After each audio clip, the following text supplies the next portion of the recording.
Ny fanendrenana Andriamatoa ny asan'Andriamanjato filohan'ny délégation manokana tanàna Antananarivo ary ny fanesorana ny tompona andraikitra sasansasany eto amin'ny firenena no isan'ny nanamarika ny filan-kevitry ny ministra izay nitanterahana omaly raha antsika eto anatin'ity fanadihadiana ity ny makasika izay.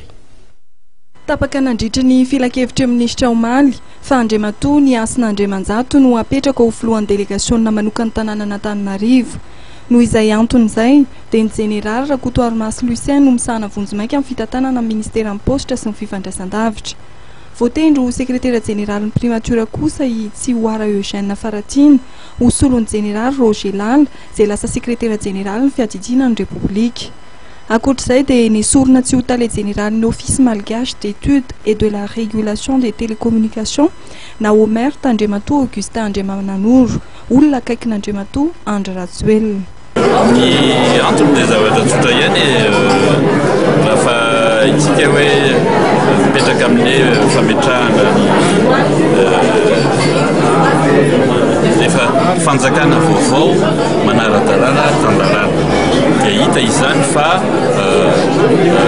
tsy mifanaraka amin'ny zany amin'ny texte encadrement légal izay tokony mipetrahan'ny tany général ny omert ny zavatra misy amin'izao fotoana izao. Mbola maro ny fanoloana mpiasa-panjakana ambony tanterahana ato raha ny fanazavana voray hatrany.